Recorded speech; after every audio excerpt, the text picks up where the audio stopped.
Bonsoir à tous, bienvenue sur le plateau Equinox Soir, c'est le premier rendez-vous de la semaine.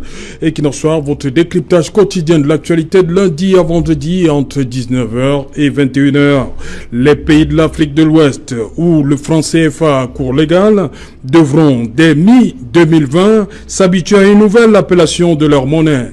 ECO, les présidents français et ivoiriens Emmanuel Macron et Alassane Dramane Ouattara ont fait l'annonce samedi dernier à Abidjan de ce qu'ils considèrent comme une réforme historique. Et ce, à la surprise des citoyens des 14 pays utilisant le franc CFA. Outre ce changement d'appellation, les deux hommes d'État ont annoncé plusieurs changements dans le fonctionnement du franc CFA de l'Afrique de l'Ouest. Et il y a notamment les réserves d'échange de l'UEMOA qui ne sera plus obligé d'en déposer plus de la moitié au Trésor français. De même qu'il n'y aura plus de représentants français dans les instances de l'UEMOA. Se pose donc la question de l'avenir du franc CFA dans les 6 pays de l'espace CEMAC. Madame, Monsieur, à 20h, c'est la grande édition d'information qui vous sera présentée par Cédric Noufelet. Tout de suite après, c'est le débrief du journal. Et tout de suite, et maintenant, c'est le fait du jour.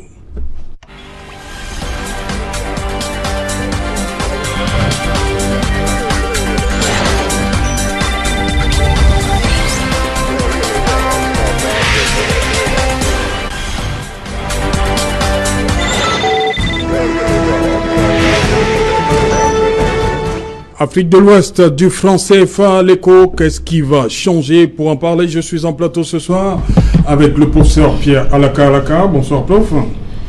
Bonsoir Serge Alain, bonsoir à vos téléspectateurs et bonsoir à mes co-panélistes. Voilà, professeur. Merci de m'avoir invité, c'est la première fois. Voilà, bienvenue. Vous m'avez toujours oublié. Non. Pour ces questions-ci, je ne pouvais pas faire sans le prof. Ah ben d'accord, merci beaucoup. Voilà. Docteur Dalvaris Goudio, bonsoir. Bonsoir Serge Alain, bonsoir professeur Alaka et à tous les autres co-panélistes que vous allez présenter. Un bonsoir particulier aux millions de téléspectateurs d'Equinox qui sont très nombreux et très scrutés. Et merci de m'avoir invité. Voilà, docteur Dalvaris, économiste et géostratège, c'est bien ça? C'est ça. À côté de vous, Toussaint Boka. Bonsoir, monsieur Otou. Voilà, vous êtes expert commerce et développement du secteur privé. Expliquez-nous un peu.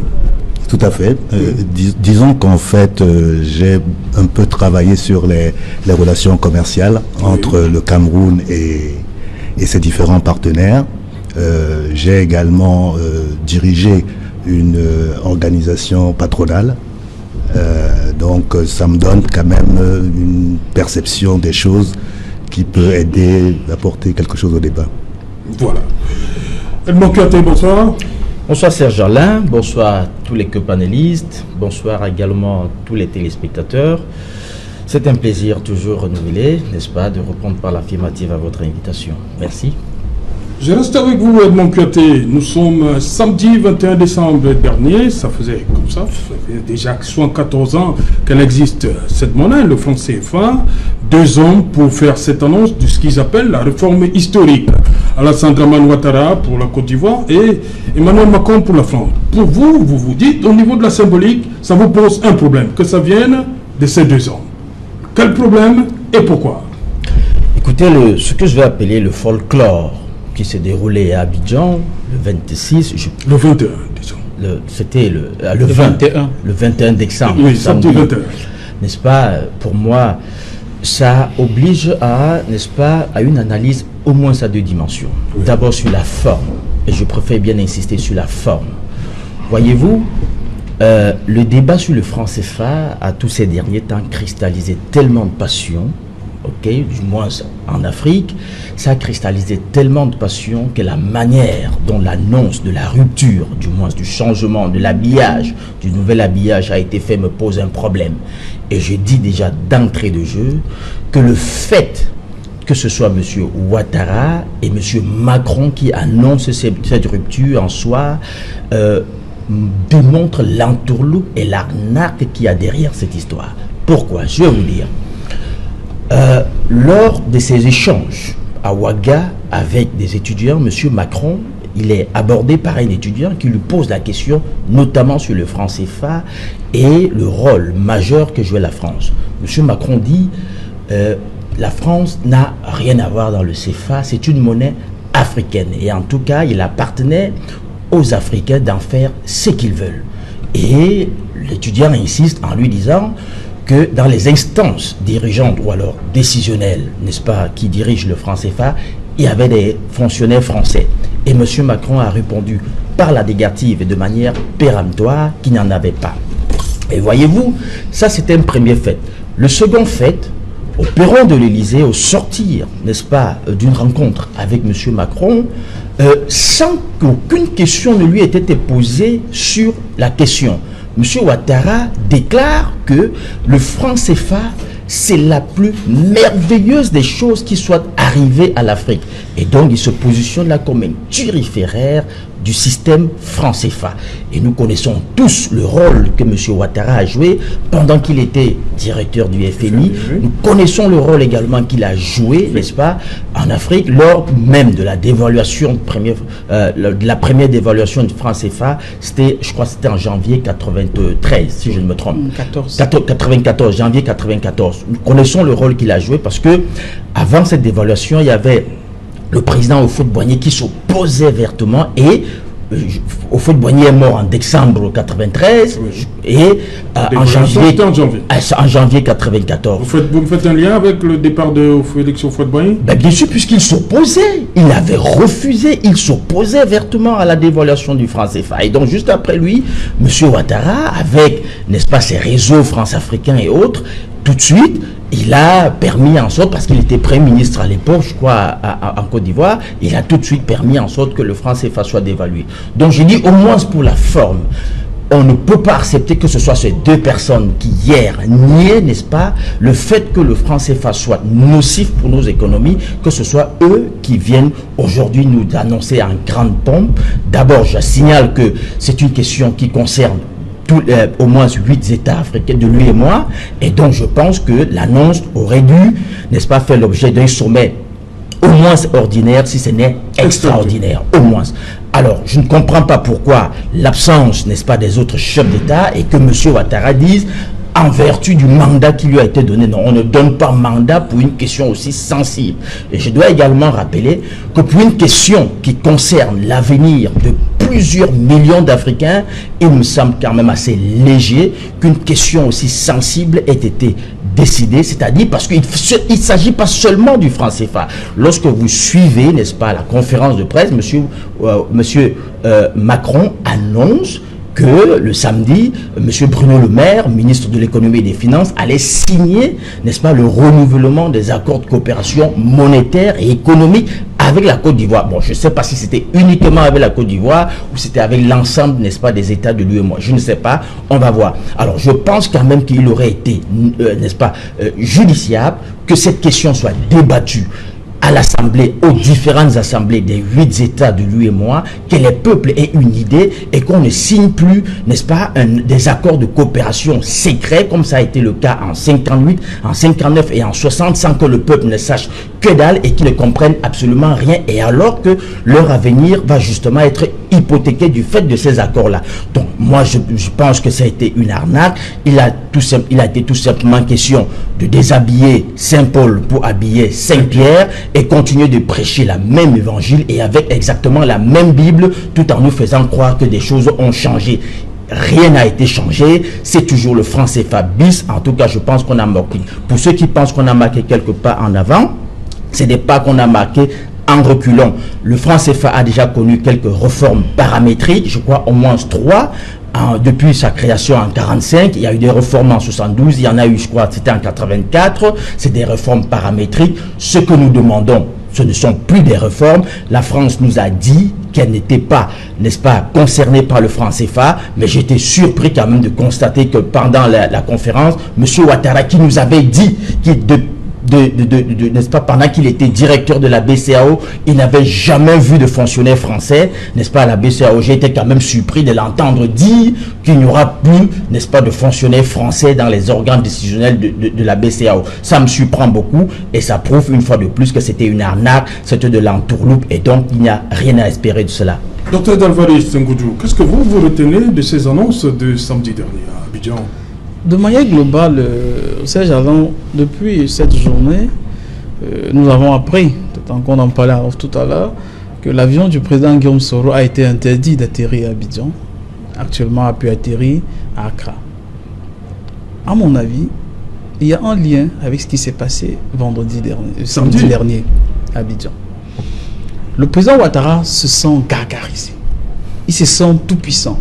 Pourquoi? Parce qu'il a reçu les assurances du président Macron qu'il aura un prochain mandat. Mais quelle est la monnaie d'échange qu'il donne pour ce prochain mandat? C'est justement... Soro? Non, pas seulement Soro. Lui, il a quand même... on le baptise, on lui donne tu as tous les pouvoirs, tu peux tout faire pour rester au pouvoir. Sinon, il ne pourrait pas être ce type de choses. D'empêcher que l'avion de l'ancien président de l'Assemblée nationale n'atterrisse au moins dans la capitale. On peut trouver d'autres prétextes, mais pas quand même d'empêcher son avion d'atterrir. C'est assez grave. S'il va jusqu'à ce niveau, c'est parce qu'il a toutes les assurances de Paris. Mais toutes ces assurances, Paris lui donne en échange de quoi? Moi, je suis persuadé, jusqu'à au moins 80%, que les éléments d'échange étaient les accords sur le franc CFA. Tout ce qu'il a dû concéder à la France pour l'ICO. Puisque le déplacement du président Macron à Abidjan, le sujet principal, c'était pas le franc CFA. Voilà, il y avait d'autres sujets. Les sujets liés à l'économie. Voilà, rencontre à la base militaire française à Abidjan, signature des accords, et contrats et accords divers. La pose de la première pierre de ce grand marché de Boaké. Justement. On ne parlait pas inauguration d'un stade, c'est pas un centre sportif. On ne parlait pas de franc CFA ni d'éco. Une question aussi importante qui concerne la vie des millions de personnes. Est-ce qu'on peut annoncer cela dans une simple conférence de presse? Moi, je dis que c'était même pire. Ce qu'on a fait, ce qui s'est passé à Abidjan, les autorités qui utilisent le franc CFA puissent démontrer par un carnaval clair leur date de rupture des relations avec le Trésor français. Et qui ne voudraient pas que la France puisse avoir quoi que ce soit à dire dans la nouvelle monnaie. Tout était clair. Et je pense que, il m'est arrivé il y a cela quelques semaines, j'étais à Abuja en sommet européen, et les techniciens ont fait un travail formidable. J'en ai appelé un ou deux hier pour dire, qu'est-ce qui s'est passé? Puisqu'en fait, les recommandations qu'ils ont fait au chef d'État étaient assez sérieuses. Par exemple, c'était bien établi que la monnaie devait être liée à un panier de devises. Ça permettait que vous pouvez travailler avec des Chinois, avec des Japonais, avec des Allemands, avec tout le monde. C'est pratiquement le contraire de ce que nous sommes en train de voir. Ça a été clairement dit que l'éco qui est la nouvelle monnaie doit avoir une parité fixe avec seulement l'euro. Pire, un État comme la France qui dit sortir, qui dit donner la souveraineté aux Africains, dit qu'elle est garante. Mais elle est garante avec quoi? Puisque la France n'a pas de monnaie.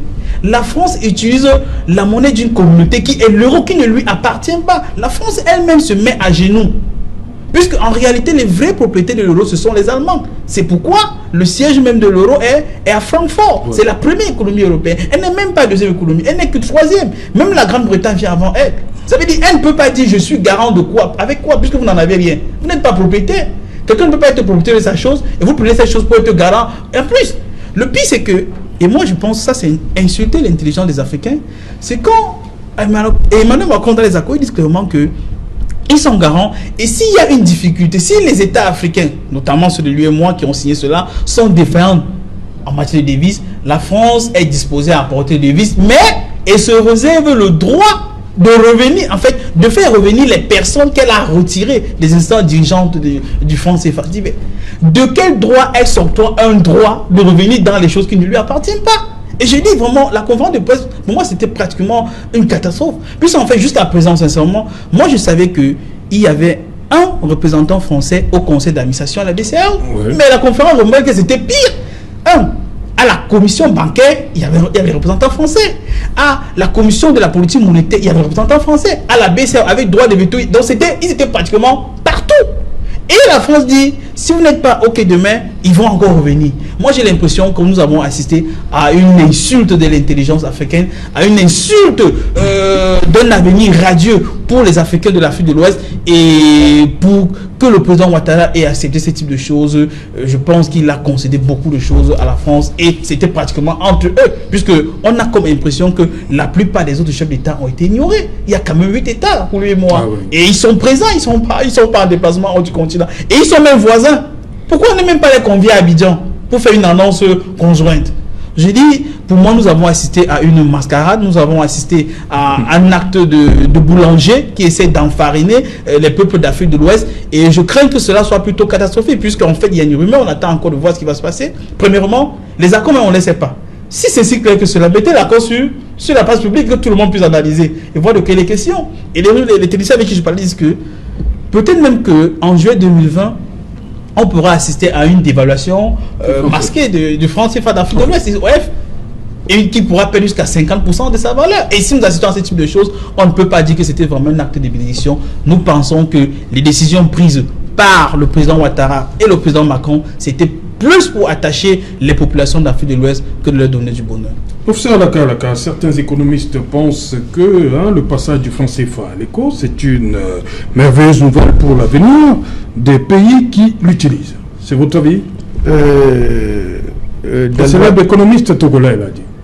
Dalvaris et Edmond viennent de dire exactement ce qui se passe. Oui. Je peux vous dire que ce qui s'est passé à Abidjan est quelque chose d'extrêmement important pour l'Afrique. Et c'est le moment aux Africains de montrer qu'ils sont désormais des hommes. Je crois que c'est une très bonne chose. Ouattara a montré à l'Afrique, en tout cas l'Afrique qui utilise le CFA, que je suis le traître de l'Afrique. Et face au traître, il est question de s'opposer à toute orientation que le traître peut donner, parce que le traître, lui, il vous montre une voie, c'est la voie de la mort. Je crois que les Africains aujourd'hui, du plus petit au plus grand, jusqu'au chef d'État, les autres, ont compris que l'arrivée au pouvoir de Ouattara avait un objectif simple, parce que, vous savez, les Européens réfléchissent longtemps à l'avance. Ils ont vu que l'accord de 1945 allait prendre fin en 2019, il fallait mettre quelqu'un qui allait tirer tous les Africains vers la mer d'une fois de plus pour 75 autres années, pourquoi pas 150 autres années pour continuer le pillage de l'Afrique. Nous l'avons compris. Cela vient d'être dit aux Africains de tirer les conséquences. Je vais vous dire, nous avons utilisé pendant longtemps une monnaie qui n'est pas la nôtre et s'appelait le CFA. Nous avons été victimes de toutes les vicissitudes de cette monnaie, victimes de tout ce que cette fausse monnaie nous a apporté comme ralentissement au développement. Et le moment était enfin venu pour qu'on puisse voir par nous-mêmes ce qu'il y a lieu de faire. Or, la création d'une monnaie est une question souveraine. C'est dans toutes les constitutions, qui sont d'ailleurs des excroissances de la constitution française. Et à raison, la monnaie est du domaine de la loi. Elle relève de la souveraineté des États.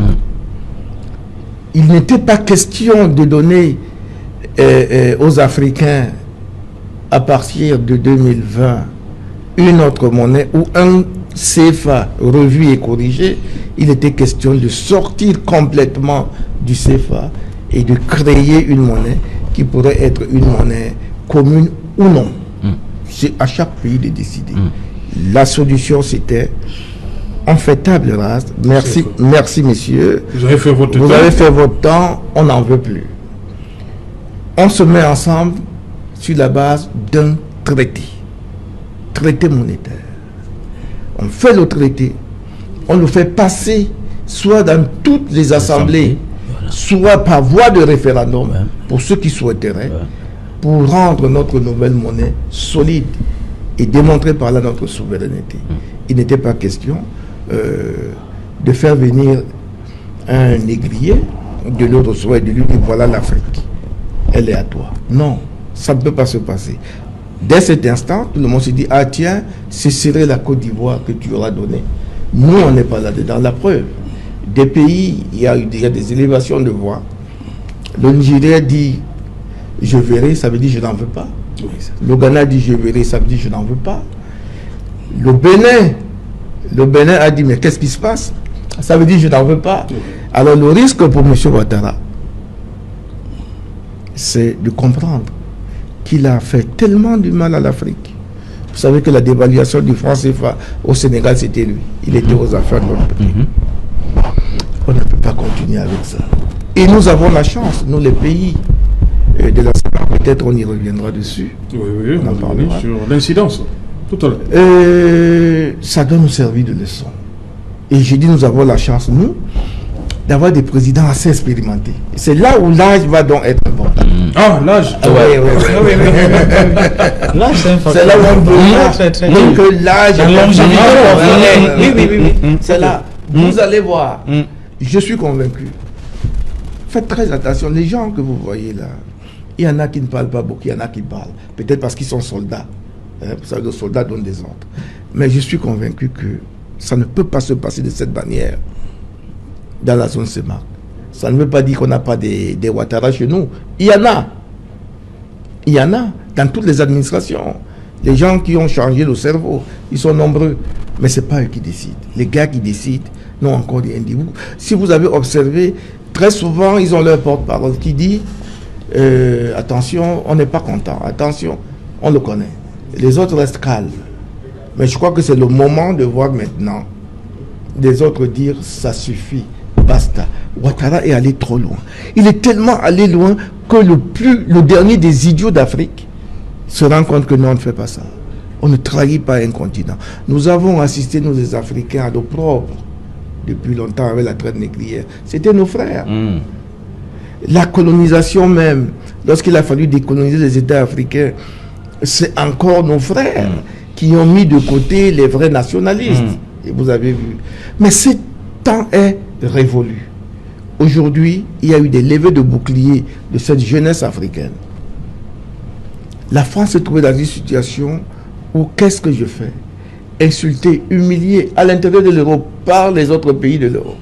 Humilié, insulté par les pays africains qui hier ne pouvaient pas lever le petit doigt. Et les chefs d'État écoutaient. Ils ne sont pas sourds. Ils ne sont pas muets non plus.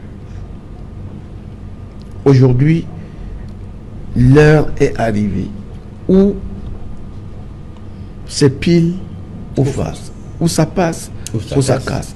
Simplement, ça passera. Ça passera pourquoi la France n'a pas le choix. J'ai toujours dit, moi j'ai beaucoup d'amis français. J'ai fait mes études là-bas. Et je voudrais noter ici que quand on parle de la France, c'est la France-Afrique. Notre France là, qui croit que nous on n'a pas droit au chapitre. Monsieur, j'ai envie de vivre au Cameroun. Et quand je suis en France, je ne suis pas chez moi. Il faut que tout le monde le sache. Et donc, je défends d'abord mes intérêts, parce qu'eux, ils défendent les leurs, je ne leur interdis pas. J'ai le droit de défendre mes intérêts. J'ai le droit, et chacun voit midi à sa porte, j'ai le droit de défendre mon macabo. Et mon macabo passe par une monnaie souveraine. Instrument d'échange, instrument de politique économique et instrument de recette lorsque je suis en difficulté. J'estime que légaliste que nous sommes, on a attendu 75 ans. Ouais. Nous sommes arrivés au terme de 75 ans. Il est grand temps que nous prenions nos responsabilités à main. J'ai toujours entendu que les Africains sont incompétents. Qui va le faire? Ils comprendront à comprendre que les Africains ne sont pas incompétents. Ok.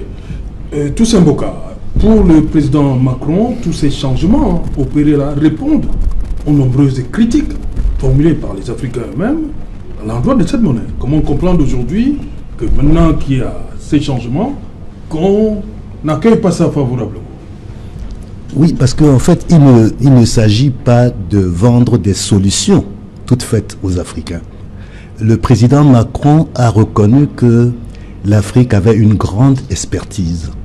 Alors, quand vous vous adressez à des experts, laissez-les concevoir leur politique. Vous ne pouvez pas en même temps dire « Oui, mais les Africains sont grands, ce sont des experts, ils sauront comment mettre tout ça en œuvre. » Mais si ce sont des experts, ils peuvent également concevoir tout cela. Donc, ça pose déjà un problème. Mais moi, ce qui me gêne un peu, c'est que j'ai l'impression que les Africains passent beaucoup de temps à se plaindre. Ça veut dire que là, le professeur Alakala dit n'attendons pas du président Macron de sauvegarder les intérêts des Africains. Ça c'est marcher sur la tête. Ce sont les Africains eux-mêmes qui doivent définir ce qu'ils veulent faire. nous sommes en train de mettre sur pied, parce que moi je vois plutôt instrument d'échange, puisque moi mon domaine c'est le commerce, nous sommes en train de mettre sur pied une zone de libre-échange économique. Comment allons-nous nous mouvoir dans cette zone-là sur le plan monétaire? C'est ça le problème. Ce qu'on a toujours dit, c'est que le CFA a été conçu à une période où ces pays-là n'avaient pratiquement qu'un seul partenaire. Aujourd'hui, les choses ont changé et il y a plusieurs partenaires qui sont rentrés dans la danse. Et tout à l'heure, le docteur disait qu'on a parlé d'un panier de monnaie. C'est normal parce que le poids de la Chine aujourd'hui n'est pas le poids de la Chine en 1960 dans les échanges avec le Cameroun, par exemple. Donc, si jamais aujourd'hui on revient en nous disant oui, on a fait des miracles, oh, de toutes les façons, maintenant vous pouvez commercer avec qui on... Non, parce que il n'y a pas un problème d'optimiser notre force de frappe avec un panier de monnaie. On nous dit oui, mais maintenant vous savez, il n'y aura plus de Français dans les institutions, etc. Moi, je dirais plutôt à Macron de dire il n'y aura plus de Français blancs. C'est d'ailleurs une question d'actualité chez nous. Donc, les Français, il y en aura toujours partout. Donc, le problème est là. C'est-à-dire que tout à l'heure, le professeur Alaka disait il faut qu'on réfléchisse, que les Africains réfléchissent, que les universitaires réfléchissent et posent leurs solutions sur la table. Qu'ils ne passent pas leur temps à critiquer la solution de leurs partenaires. Qu'ils disent nous, voilà ce qu'on veut faire. Nos universitaires se sont réunis. Voilà comment on voit les choses. Vous comprenez? C'est le même reproche que je fais et que, de toute façon, le professeur Alaka connaît ma position dessus, que j'ai toujours eu sur d'autres accords, même sur les accords commerciaux, même sur l'APE. Le problème, c'est pas de dire, oui, l'APE va nous asphyxier, va nous tuer, etc. Le problème, c'est que, est-ce que les Africains ont dit aux Européens comment ils percevaient le commerce? Est-ce que dans nos universités, les économistes ont réfléchi pour voir si jamais nous sortons de l'APE, est-ce que si nous prenons le système de préférence généralisé, est-ce que ça nous coûtera moins cher?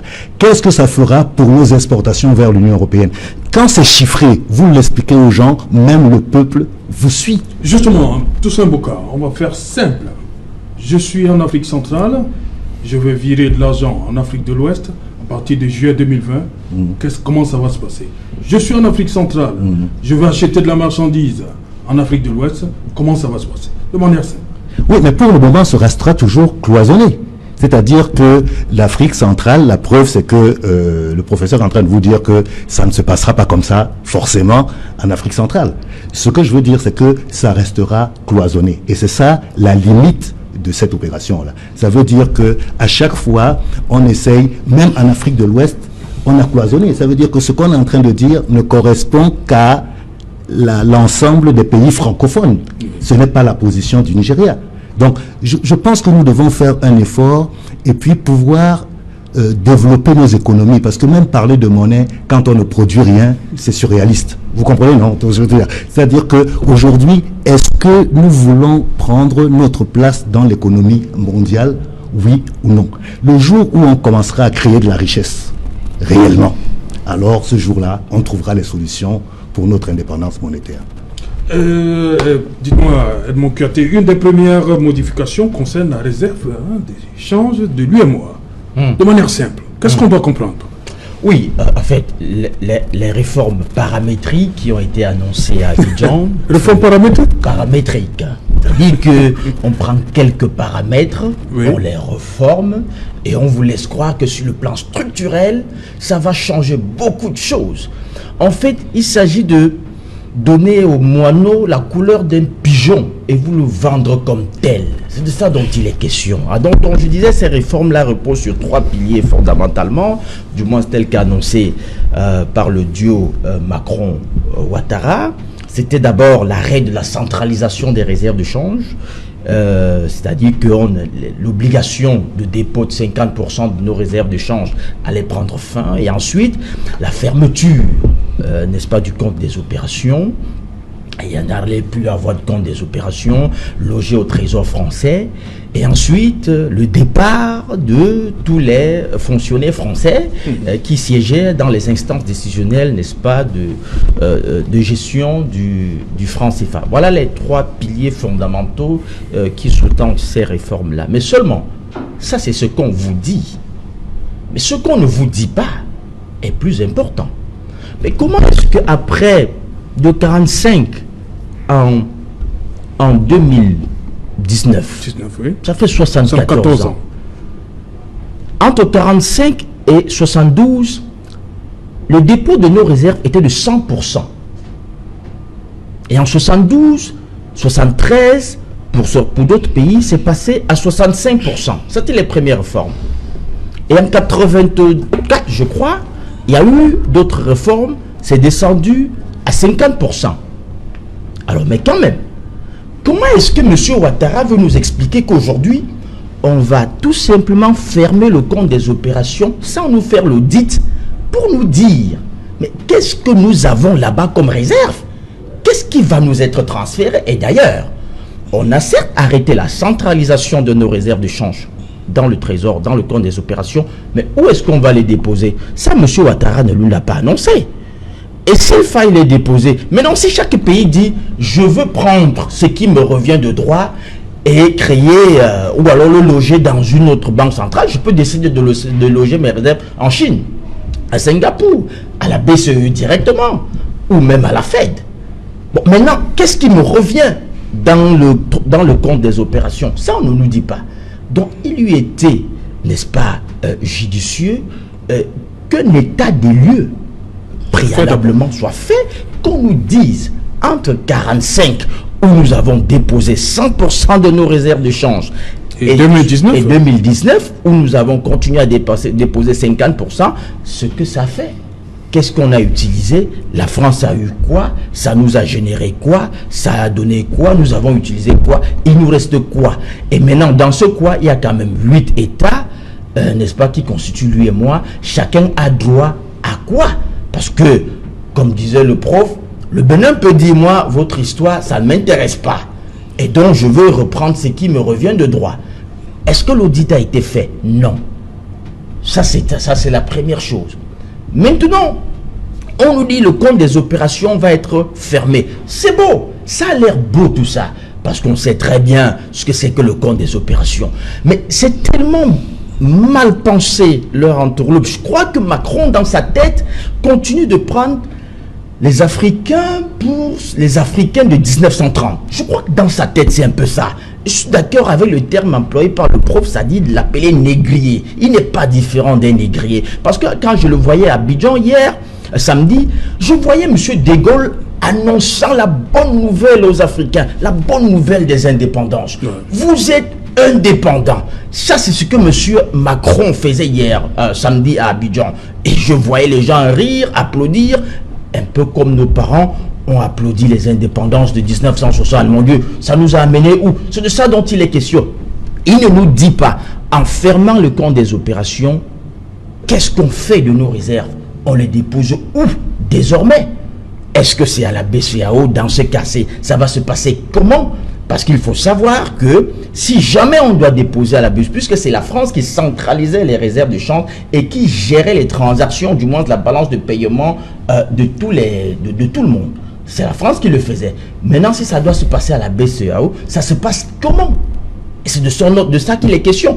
Et vous savez que dans le processus inclusif et endogène voulu par la CEDEAO, du moins pour la création de l'éco, parce que c'est de ça dont il est question. M. Ouattara est tellement mauvais qu'il a saboté ce projet. C'était un projet très bien pensé. L'éco était très bien pensé. Il y avait les critères de convergence parmi lesquels les fluctuations des réserves de change, avec l'obligation pour tous les États membres de déposer au moins 3 mois, n'est-ce pas, des réserves de change pouvant assurer leurs importations. Il y avait également la question, n'est-ce pas, liée à l'inflation qui devait, n'est-ce pas, osciller entre 10 et 3%. Vous savez que la zone franc aussi, en ce moment est à 2,3%, n'est-ce pas, d'inflation. peut-être, et les pays comme le Nigeria sont à 10%, et dans d'autres pays, ça va jusqu'à 11%. Et donc, l'un des points de convergence, c'était justement la gestion de cette inflation-là. Alors, le problème, c'est qu'aujourd'hui, M. Ouattara a assassiné ce processus, n'est-ce pas, inclusif. De la monnaie unique. De la monnaie unique, de la CEDEAO. La CEDEAO. Parce qu'aujourd'hui, le Nigeria ne se retrouve plus. Et d'ailleurs, je vous rappelle qu'ils s'étaient nés justement à Abuja pendant qu'ils organisaient leur folklore, le 56e sommet de la CEDEAO. Je n'ai pas encore eu le communiqué, mais il semble que les autres pays ont dit qu'ils dénoncent, n'est-ce pas, le mauvais usage qui a été fait d'un patrimoine commun qui s'appelle l'éco. Parce que l'éco, ce n'est pas la monnaie de lui et moi. Ce n'est pas la monnaie de M. Ouattara. Ce n'est pas la monnaie ivoirienne. La monnaie de la CEDEAO. C'est la monnaie de la CEDEAO. Et donc, c'est un patrimoine collectif à 15 pays et non à 8 pays comme M. Ouattara. Francophone. Oui, à 8 pays francophones. Et donc, on pourrait poursuivre M. Ouattara et M. Macron, n'est-ce pas, de détournement, parce qu'ils ont été de détourner un projet qui était destiné à 15 pays pour le réduire à 8 pays. Encore faut-il savoir si les 8 pays sont vraiment d'accord. Parce que moi, j'ai vu un monsieur qui dit, en vertu du mandat que j'ai reçu de mes pères, il ne nous a pas montré le mandat, quand même. C'est une question tellement sensible que je ne pense pas que Roch-Marc Kaboré, Patrice Talon, Fonia Simbe et tous les autres ont pensé que bon, leur peuple ne valent que dalle et puis ils peuvent déléguer leur pouvoir à monsieur, ils peuvent aliéner leur pouvoir à monsieur Ouattara d'aller les représenter sur une question aussi sensible. Vous savez ce qui se passe en ce moment au Burkina Faso? Monsieur Roch-Marc Kaboré a ce problème avec les Burkinabés qui ne demandent qu'à sortir du franc CFA. Alors vous pensez que pour une question aussi sensible, M. Roch-Marc Kaboré va dire à M. Ouattara, je te délègue mes pouvoirs, va parler en mes lieux et places? Je ne pense pas.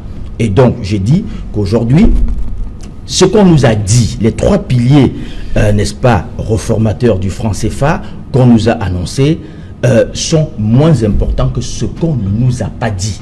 Parce qu'aujourd'hui, il faut qu'on nous dise, l'éco, c'est quoi? Est-ce que c'est une nouvelle monnaie dont la convertibilité ne va plus être restreinte, n'est-ce pas, uniquement à la France? Est-ce que c'est une monnaie dont désormais la convertibilité va se faire dans tout l'espace mondial monétaire et financier, c'est-à-dire que tu peux prendre l'éco, aller à Singapour, aller aux États-Unis et donner ça dans n'importe quel point de change et qu'on te donne de la nouvelle monnaie? Est-ce que c'est ça qui va se passer? Il me semble que non. Autre chose, où est-ce qu'on va battre l'éco? Est-ce que l'éco va se battre à la CEDEAO, ou alors c'est toujours la France, à Chamalières, qui va continuer à battre l'éco? Est-ce que la CEDEAO, en tant que banque centrale, n'est-ce pas, des États de l'UEMOA, va avoir de nouvelles missions à elle assigner, celle par exemple de battre monnaie? Est-ce que c'est ça qui va se passer? Ça, personne ne nous dit.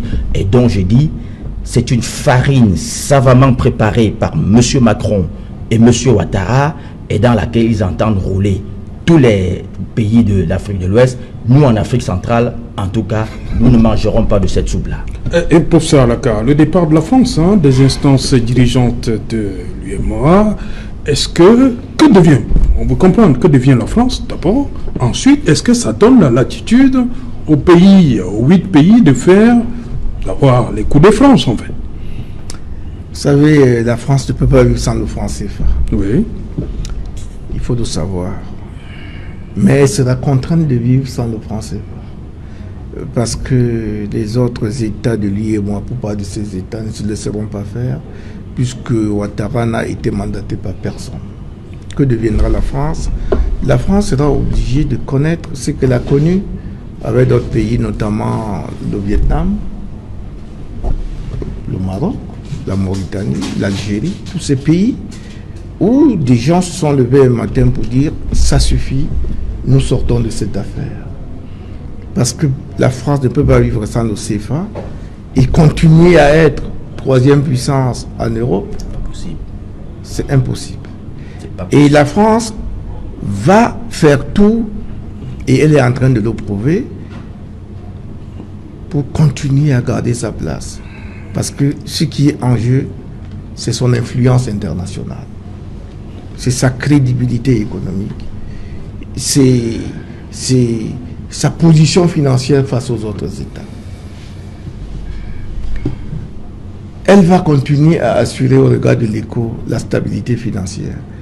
Le seul fait de dire que la France va continuer à assurer la stabilité financière de l'ECO montre à suffisance que l'ECO n'est que le franc CFA qui a changé de nom. C'est tout. Rien que pour ça, tous les autres États qui n'ont plus besoin du franc CFA sous une autre forme, sous sa forme déguisée et hypocrite, eh bien ces autres États vont dire nous ne pouvons pas, comme il a si bien relevé, manger de cette farine-là. Il faut aller plus loin avec le raisonnement. Vous savez, les Africains, je crois qu'il est arrivé le moment où les Africains doivent se prendre en charge. On ne peut pas, pendant autant d'années, mais ces gens, on a fait les mêmes écoles avec eux. Ils n'ont pas qu'à tête. Pas du tout. Le temps est fini. Ce temps est arrivé à son terme. Où on pense que nous devons toujours être conduits dans la nuit noire avec une torche. Même dans mon village, il y a des gens qui marchent dans la nuit noire sans torche. Ils arrivent chez eux. Mais pourquoi pense-t-on que l'Africain ne peut pas gérer une monnaie? J'ai entendu des gens le dire ici, dans ce pays. Ils disent qu'on ne peut rien faire. On ne peut rien faire. On ne produit rien. On ne fait... La France produit quoi? La France ne produit que le CFA. Et si on lui enlève ce CFA, comme ça va être le cas, ça veut dire que la production de ce CFA va revenir à ceux qui produisaient ce CFA, c'est-à-dire nous. Qui vous a dit qu'on ne produit rien? Il n'y a pas plus producteur que les pays d'Afrique. Tout ce que nous travaillons, c'est Jalin, tout ce que votre maman travaille au village, c'est pour la France. Entièrement. Entièrement. Ça l'a été jusqu'à 100% en 72. Ça l'a été jusqu'à ce jour à 65%. Et même à 85%. Parce que dans la réalité, il ne reste que 15%. Ça veut qu'il lui revienne de son travail. Mais qui vous dit que si je travaille, je gagne mon argent, je ne vais pas bien le gérer? Il est grand temps que nous ayons notre monnaie. Qu'elle soit une monnaie unique ou non, qu'elle soit ou non, il est grand temps. Nous nous sommes battus pour ça, des gens sont morts pour ça. Il est grand temps de se rappeler de leur mémoire. Les Olympios sont morts pour ça. Les Tundian-Pouemi. Les Tundian-Pouemi sont morts pour le CFA. Aujourd'hui, on ne peut que faire leurs funérailles et dire à l'usurpateur et à ces suppôts africains que le temps c'est terminé. Okay. C'est terminé. Okay. Je vais plus loin. Et là, on va revenir après le journal, c'est le temps du journal. Bonsoir Cédric Louffelé, dans un instant le 21. Au menu ce soir, Cédric. Bonsoir Sajalan, bonsoir à vos invités. Ce soir, nous prendrons le pool de Bamenda à 48 heures du réveillon de Noël. Quelle est l'ambiance qui prévaut dans cette ville chef-lieu de la région du Nord-Ouest, l'une des régions en guerre depuis près de 2 ans et demi? Vous verrez là-bas comment les populations n'ont pas vraiment le cœur à la fête, ce qui est un énorme manque à gagner pour les commerçants qui essaient tant bien que mal de proposer quelques articles en relation avec les fêtes de Noël. Nous parlerons également dans ce journal de la situation du choléra dans la région du sud-ouest, notamment à Bakassi, là où de nombreux cas continuent d'être enregistrés. Une riposte a été organisée par les autorités administratives. Nous ferons le point dans le journal de 20h. Nous parlerons également de la réaction des experts en économie sur cette fameuse réforme du franc CFA. En est-elle une véritable ? Que se cache-t-il derrière une telle réforme? Ce statu quo est-il à double tranchant pour les pays africains? Nous en parlerons ce soir. Et aussi, en Côte d'Ivoire, une situation confuse depuis l'après-midi concernant Guillaume Soro, qui n'a pas pu atterrir sur le sol ivoirien. D'aucuns parlent d'un mandat d'arrêt émis contre l'ancien président de l'Assemblée nationale de Côte d'Ivoire. Lui, il tend ses autorités ivoiriennes qui l'empêchent de revenir dans son pays. Qu'en est-il réellement? Nous en parlerons ce soir. C'est Jalin. Voilà, fin de cette première partie. Et on va donc se retrouver pour Bonsoir, deuxième partie. Le temps du débrief, ce sera après le 20h de Cédric Noufelet. Nous serons toujours en compagnie de nos 4 invités pour comprendre cette réforme du franc CFA qui revient de l'Afrique de l'Ouest. Ce sera toujours, comme je l'ai dit, en compagnie de nos 4 invités. Place tout de suite donc, madame, monsieur, au 20h de Cédric Noufelet. Waouh! Mon téléphone est entièrement remboursé? Eh oui! Retour sur le plateau Equinox Soir, nous sommes toujours en compagnie de nos 4 invités pour Equinox Soir, deuxième partie, le temps du débrief. Nous sommes toujours en compagnie de Edmond Kouyaté, le professeur Alaka, Toussaint Boka et d'Alvari Sengoudjou. Bon, déjà cette précision, madame, monsieur, pour commencer, il y a ce communiqué final de la 56e session ordinaire de la conférence des chefs d'État et de gouvernement de la CEDEAO tenue à Abuja samedi 21 décembre dernier, sous la présidence à Abuja au Nigeria, sous la présidence de M. Issoufou Mahamadou, président de la République du Niger et président en exercice de la conférence. Le 18e point du communiqué sur les 62 points dit s'agissant du dossier de la monnaie unique de la CEDEAO, après avoir entendu l'exposé de son Excellence M. Alassane Ouattara, président de la conférence des chefs d'État et de gouvernement de l'UEMOA, la conférence a pris acte des transformations importantes en cours au niveau de la zone monétaire de l'UEMOA.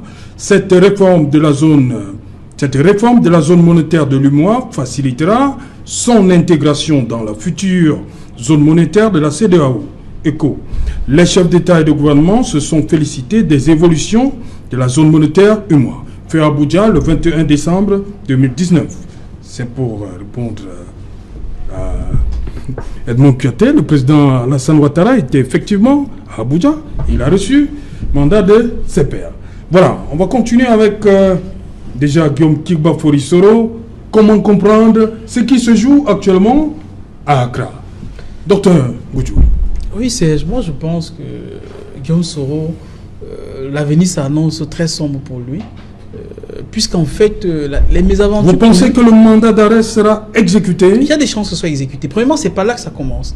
Il y a de cela quelques mois, Guillaume Soro, d'abord, son passeport diplomatique lui est retiré. Oui. Il ne peut pas aller aux États-Unis. Alors, il avait une réunion là-bas pour son mouvement. Deuxièmement, il commande un passeport en tant qu'ancien président de l'Assemblée nationale, ancien ministre de la Défense, ancien Premier ministre. Il commande un passeport ordinaire, passeport vert. Figurez-vous, depuis des mois, il n'a pas pu avoir un passeport. Il voyage, il est en Espagne. Dans son hôtel, il dit qu'il y a une tentative de le kidnapper. Et les gens se sont présentés comme des gens venant d'Interpol. Curieusement, il aurait appelé à Lyon, le quartier général d'Interpol. Et on dit, on n'est pas au courant de cela. Quand il se déplace en France, à Paris, il dit qu'il y a une tentative de l'empoisonner. Et généralement, en Côte d'Ivoire, c'est une méthode utilisée par les enveloppes piégées au poison. On connaît la mort de l'ancien directeur de la gendarmerie, le général Kassaraté, qui est décédé dans les mêmes conditions. Aujourd'hui, comment dites-nous? Vous dites que ça se passe comment avec les enveloppes? Bon, tout le monde le sait. On prend une enveloppe qu'on empoisonne, on vous envoie, dès que vous ouvrez l'enveloppe, vous aspirez le poison et c'est parti. Ouais. Et il y a plusieurs personnes qui m'ont Côte d'Ivoire de cette manière-là. Un des plus proches de Guillaume Soro, que l'on a toujours connu, qui était géographiquement un peu plus proche de Ouattara, tant plus qu'il était au niveau de la garde républicaine, Ouattao, il est aujourd'hui malade. Et il serait empoisonné. Il est aux États-Unis presque mourant aujourd'hui. À côté de cela, quand même, notons qu'il y a des personnes très proches à lui, comme le parlementaire Lobognon, comme Soul Toussoul, qui ont été arrêtés. Et je crois Lobognon organisait une conférence de presse aujourd'hui à Abidjan. On a saccagé le lieu, on a arrêté les personnes. C'est trop curieux. Quand les autorités, je me dis, le prétexte, c'est pratique, ça fait sourire. Quand les autorités disent que quelqu'un quitte de l'Europe avec son jet privé, avec l'équipage et tous les accompagnateurs, curieusement, il arrive à Abidjan, il décide de détourner de partir au Ghana. C'est trop curieux, c'est trop amusant. Après avoir demandé l'autorisation à atterrir pendant longtemps. Ce n'est pas aujourd'hui, il devait rentrer samedi. Effectivement. Et par rapport à la visite de Macron? Je pense que non, je pense que Macron a adoubé, quand on a adoubé Ouattara, sinon le président ne pourrait pas agir dans ce sens-là. Quand on voit même les balades avec Macron, c'est comme si c'était des épouses là. Oui, bras dessous, mais on se dit, mais qu'est-ce qui s'est passé? Et au-delà, moi je crains encore plus pour Guillaume Soro parce que premièrement, il y a cela quelques jours, Madame Bensouda a fait une sortie sur les antennes de votre confrère de France 24 où elle disait que sur le dossier ivoirien, elle est en train de préparer un certain nombre de dossiers. Or, nous savons que la CPI a conclu à plusieurs reprises que ni le président Barbeau, ni le Chable Goudé n'étaient coupables, étaient responsables d'au moins les 3000 morts de Côte d'Ivoire. Si ils ne sont pas responsables, il faut bien trouver, ce n'était pas un suicide en Côte d'Ivoire. Il faut trouver des personnes qui étaient responsables de cela. Et je crains que pour le président Guillaume Soro, que tout est en train d'être organisé à Abidjan pour l'envoyer à la CPI. Puisque, et là, pire encore, c'est que lui, il atterrit au Ghana. Or, la plupart des pro-Barbeau qui ont quitté la Côte d'Ivoire, leur quartier général, c'est à tous là, ils sont là. Ça veut dire que lui-même là-bas, il n'est pas trop en sécurité. Et connaissant la mentalité des Ghanéens, nous n'oublions pas qu'en fait que des personnes comme Chable Legou et bien d'autres personnes ont été arrêtées plus ou moins à partir du Ghana. Oui. Que le Ghana n'accepte avec la Côte d'Ivoire de l'extrader, soit à Abidjan, soit l'exécuter, même un mandat secret de la CPI, de l'envoyer à la CPI. Je dis que je pense que ce sont les stratégies qui sont mises en place par le président Ouattara. D'abord, il a pris les mesures pour que le président Barbeau ne revienne pas en Côte d'Ivoire. Il a pris des mesures pour que Chable Legou ne revienne pas en Côte d'Ivoire. Les alliances, je pense qu'il a beaucoup peur de l'alliance entre le président Barbeau, ou alors le FPI du président Barbeau et le PDCI d'Henri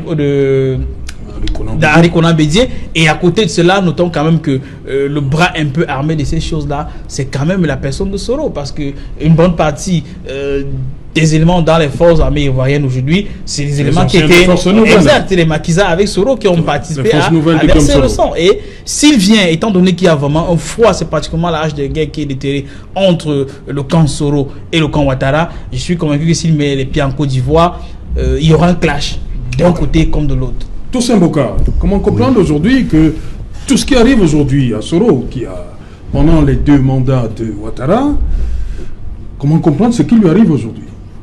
Mais ce qui lui arrive, c'est que la politique est une question d'intérêt, oui. Et que ça rejoint peut-être notre sujet sur la monnaie, c'est-à-dire qu'en réalité, il n'y a pas d'amis. Oui. Hein, il n'y a que les intérêts qui priment. Il n'y a que les intérêts. Tout à l'heure, peut-être, j'ai dit, disons à tort, que les Africains ne produisaient pas grand-chose.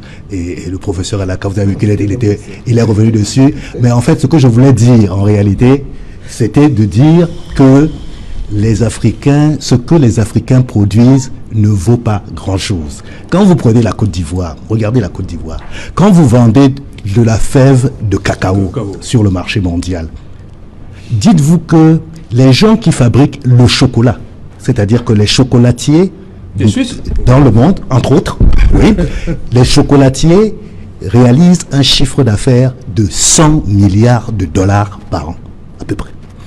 Sur les 100 milliards de dollars, ce qui revient à tous les pays africains producteurs de cacao, c'est 6 milliards. Sur les 100 milliards. Sur les 100 milliards. 6 milliards. C'est 6 milliards. Alors qu'ils transpirent eau et sang dans les plantations. Je suis d'accord, on produit beaucoup, mais ça ne vaut pas grand-chose. Donc, c'est pour ça que je suis en train de dire, quand on regarde ces problèmes géostratégiques, il faut toujours garder à l'esprit que personne n'est là pour travailler pour l'autre. Donc, ce qui arrive aujourd'hui en Côte d'Ivoire, c'est parce que, quelque part, on aura toujours nos anciens maîtres qui essaieront de tirer les épingles du feu, le marron du feu. Donc, c'est un peu ça l'idée. Donc, moi, je continue en disant, mais est-ce que nous-mêmes, nous faisons suffisamment de ce que les Américains appellent le check and balance?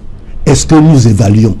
Tout à l'heure, M. Kouaté disait, il faudrait qu'on regarde ce que le compte des opérations, etc., qu'on fasse le bilan, etc. Effectivement, le problème chez nous, c'est que nous ne faisons pas le bilan. Et j'attire d'ailleurs l'attention de M. Kouaté aujourd'hui. Permettez-moi que je fasse cette digression. Quand je l'entends souvent dire, oui, cette année, l'APE nous a fait perdre 10 milliards. Moi, j'ai envie de lui poser la question. Les 10 milliards d'exonération dont ont bénéficié les entrepreneurs du Cameroun grâce à l'APE, ces 10 milliards, qu'est-ce qu'on en a fait? Est-ce que parce que le poussin de 2 jours ne paye plus la douane, est-ce que le prix du poussin de 2 jours a baissé sur le marché? C'est plutôt comme ça qu'il faudrait poser la question. Est-ce que vous êtes allé voir les membres des organisations patronales pour dire, mais écoutez, chaque année vous prenez 10 milliards à la douane, là, qu'est-ce que vous en faites? Pourquoi personne ne pose cette question? Donc, c'est pour dire que en réalité, nous-mêmes, nous devons pouvoir à tout moment nous remettre en question. C'est-à-dire que pour que les gens peut-être comprennent bien, au quartier, ce que nous disons, c'est que pour faire marcher une économie, vous avez besoin de 2 pieds. C'est comme un homme pour courir, il a besoin de 2 pieds. Il a besoin d'une politique monétaire et d'une politique budgétaire. Ce qui arrive à nos pays, c'est que généralement, on ne décide pas réellement de notre politique monétaire. Donc, on travaille essentiellement avec la politique budgétaire. Donc, vous demandez à un mini-jambiste de faire un 100 mètres avec quelqu'un qui a ses 2 pieds. Donc, est-ce que tout ce que les Français nous proposent peuvent gérer, résoudre nos problèmes? Comme ils savent que c'est compliqué, ils ne peuvent travailler qu'avec des gens qui leur sont favorables.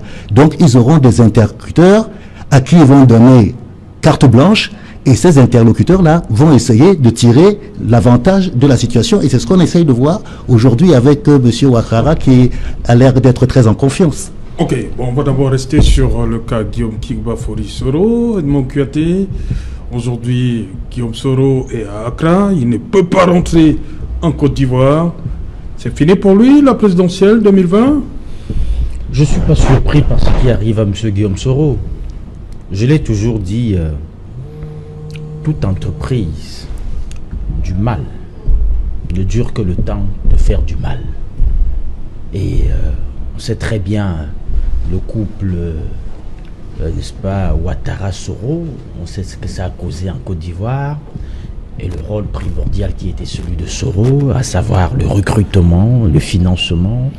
En fait, le financement venait de M. Ouattara, mais le recrutement et, n'est-ce pas, la formation à partir du Burkina Faso, des rebelles qui ont sémé la mort, la désolation. Les forces nouvelles. Les forces nouvelles. Appelons-les comme ça, parce que c'est un langage assez poli, mais en réalité, c'est des rebelles, des sémeurs de la mort, de la désolation en Côte d'Ivoire. Aujourd'hui, statistiquement, on veut essayer de réduire le chiffre en parlant de 3000 morts, mais il faut dire très sincèrement qu'il y a eu plus de 12 000 morts, parce que seulement à Douékoué, on parle de plus de 3000 morts. Donc, aujourd'hui, monsieur Soro devrait savoir qu'on ne dîne pas avec le diable. On ne déjeune pas avec le diable à 10h et à midi, on espère se retrouver au paradis. Le diable viendra vous tirer. C'est de ça dont il est question. Monsieur Ouattara avait ses ambitions, il s'est servi de M. Soro, il a utilisé, il a instrumentalisé, il a réussi. Aujourd'hui, il faut bien savoir qu'il va aller au bout de ses ambitions. Il ne s'arrête pas là. Et il n'entend pas avoir... Il sera candidat? Vous pensez qu'il va se jeter en 2020, une fois plus? Quand je lis les indicateurs, je ne peux pas le dire. En janvier 2018, il faut laisser la place à la jeunesse. Quand je lis les indicateurs... Comment c'est le problème avec Henri Konan Bédié? Quand je lis les indicateurs et quand je m'en tiens à ses propos, il n'a jamais dit de manière péremptoire qu'il ne se représentera plus. Sa dernière sortie, n'est-ce pas, en la matière, disait... Je veux transférer le pouvoir aux jeunes. Mais si les autres vieux se portent candidats, il entend par là Konan Bédié, il entend par là Laurent Gbagbo, il entend par là les Charles Konan Banny et tous les autres. Si ils se portent candidats, alors moi aussi je serai candidat. Alors voilà sa dernière déclaration.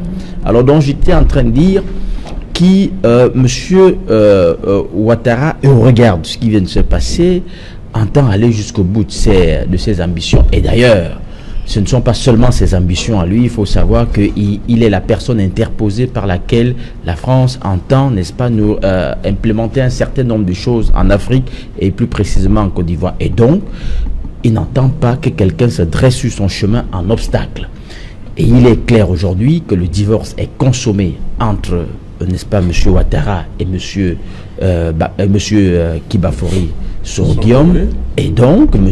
Soro Guillaume se positionne désormais en obstacle sur le chemin de M. Ouattara. Et il faut savoir une chose, le ventre de M. Soro Guillaume est plein.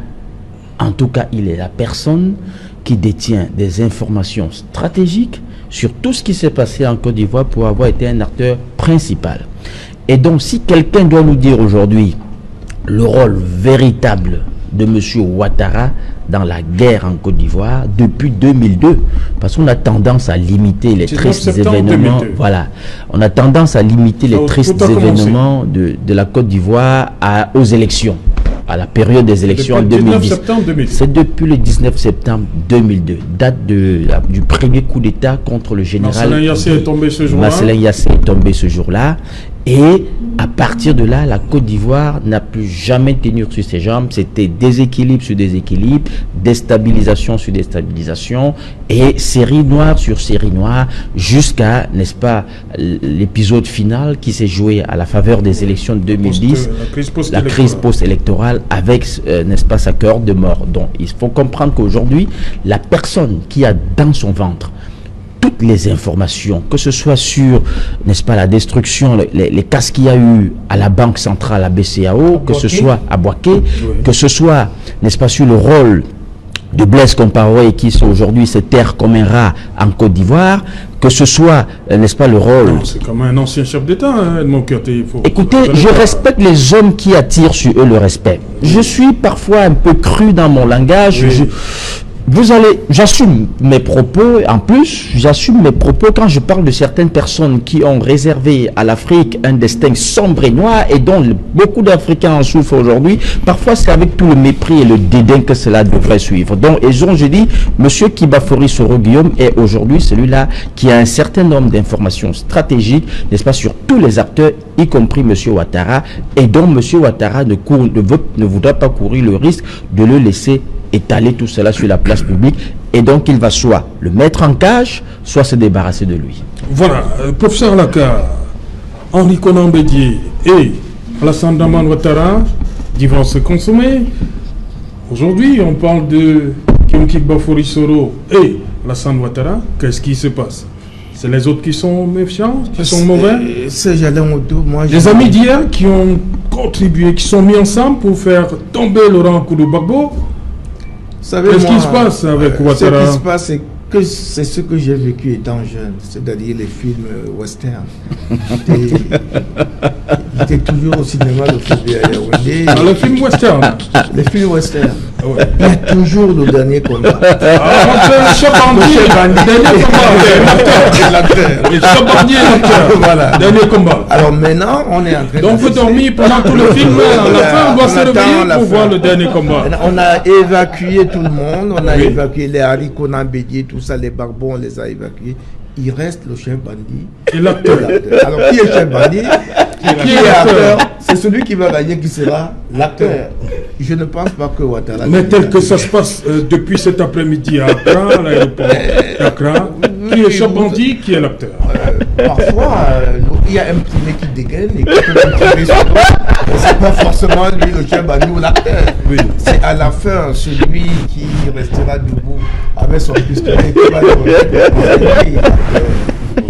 qui sera donc acteur dans cette affaire? Ben, l'avenir nous le dira. Mais ce qui est sûr, c'est que les deux là, toute la désolation que la Côte d'Ivoire a connue, c'est eux. Et pourtant, on a dit que c'était Laurent Koudou-Gbagbo. Hein? Non, pas du tout. On l'aurait, il serait en prison, mais il a été acquitté. Il a été acquitté. Ça, c'est pour dire que l'Afrique est malheureuse. L'Afrique est malade de ses fils. Mais le pouvoir, mais on peut le partager. On a vu l'exemple en Russie. Medvedev, Poutine, Premier ministre, président, Premier ministre. Pourquoi on ne ferait pas ça? Ça dépend des constitutions dans chaque pays. Non, copions dans les bonnes constitutions. Et Gbagbo avait accepté ça. Il a nommé Guillaume Soro Premier ministre. Oui. Il a partagé. Et copions les bonnes constitutions et copions les bonnes pratiques dans l'intérêt des États, pas dans l'intérêt des individus. Je veux quand même revenir sur deux choses. La première, sur le CFA. Lorsque je parlais de production, c'est par rapport au CFA. Voilà, on va donc revenir. Vous allez garder la parole. Ils sont là, ils nous regardent, ils veulent comprendre. Nous sommes en Afrique centrale. Est-ce que ce qui s'est joué en Afrique de l'Ouest aura une incidence sur la zone CEMAC? Absolument. La première incidence est une incidence psychologique. Psychologique. Qu'est-ce que nous faisons, nous, après ce qu'on a vu là? Tout à l'heure, on a parlé du point 18. Oui. Ça, c'est la diplomatie. Ça, c'est la diplomatie, ce que je voulais dire. Il n'y a rien de concret. Il n'y a rien de concret, c'est de la diplomatie. Mais il fallait quand même restituer le fait. Le président Ouattara était à Ouattara pour dire qu'il n'a pas quand même, parce qu'on dit qu'ils ont pris Ouattara et il se félicite. Président Ouattara, c'est Jalon Ouattara. Il a dit qu'il a quand même eu l'onction de ses pairs. Était au Nigeria. Oui. Il leur a dit, écoutez, Macron vient chez moi. Qu'est-ce que je lui dis? Il dit, ok, dis-lui ce que tu veux. Si c'est ça l'onction, il a eu.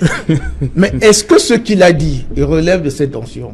Je ne pense pas. Je ne pense pas. Et je reviens sur votre question. Est-ce que ça nous interpelle? Oui, ça nous interpelle sur le plan psychologique. Si on a des chefs d'État qui tremblent, eh bien, ça va nous impacter.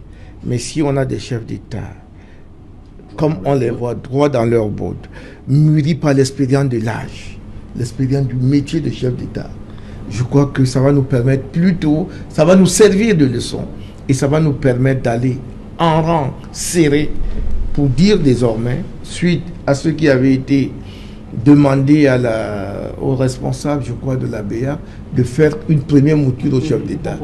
Alors il faut qu'ils fassent très attention.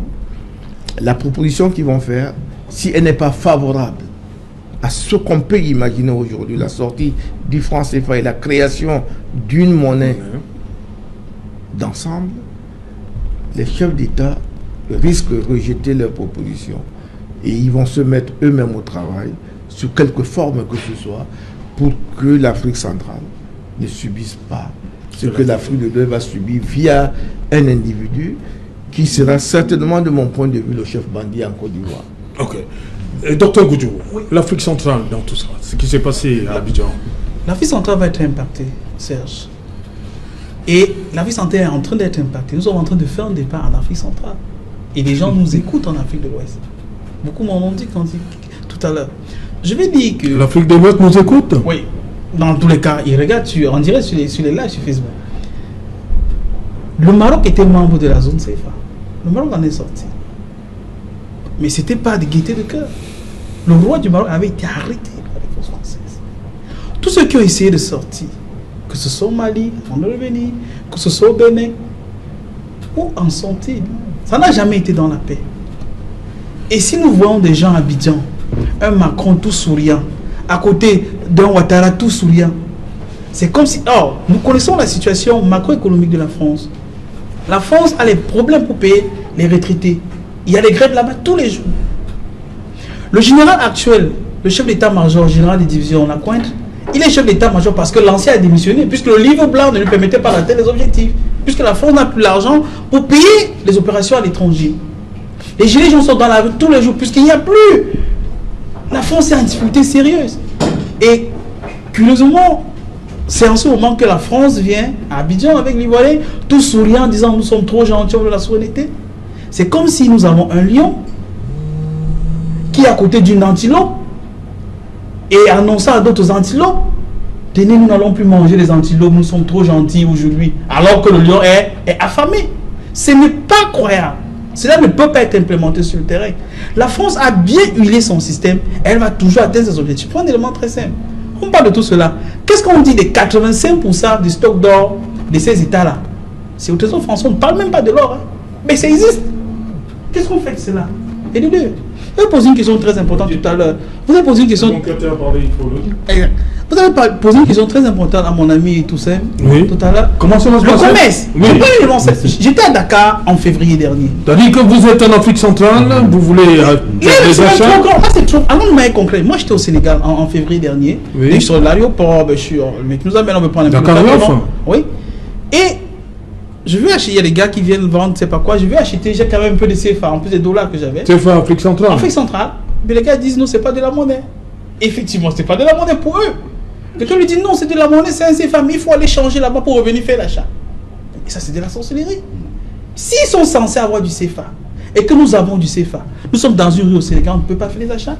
Quand on fait le change pour avoir une autre CFA, qui tire profit de cela? C'est la France.